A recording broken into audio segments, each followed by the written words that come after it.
الله أكبر الله أكبر الله أكبر لا إله إلا الله الله أكبر.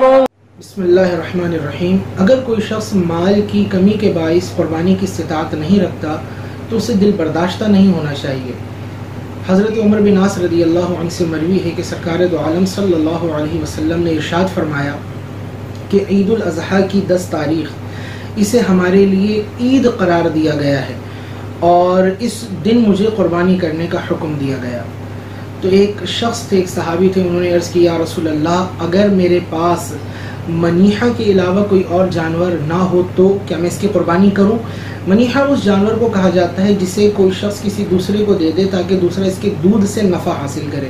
تو چونکہ جس کو یہ جانور دیا گیا اس کی ملکیت میں نہیں دیا جاتا، اسے گفٹ نہیں کیا جاتا، ہبہ نہیں کیا جاتا، تو چونکہ وہ اس کا مالک نہیں، لہذا جب مالک نہیں تو اسے قربانی بھی نہیں کر سکتا.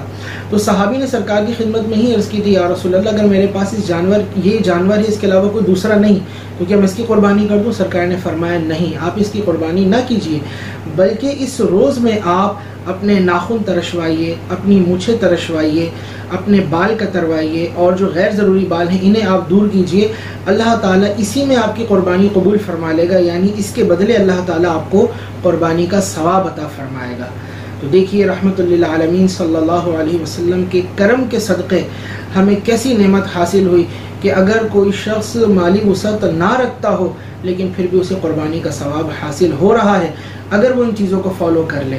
اللہ تعالی ہم سب کو وہ استطاعت اور وہ قوت اور وہ طاقت عطا فرمائے کہ ہم اس کے احکامات کو بجا لا سکیں اور ہمیں اتنی مالی وسعت عطا فرمائے کہ ہم بھی قربانی کر سکیں.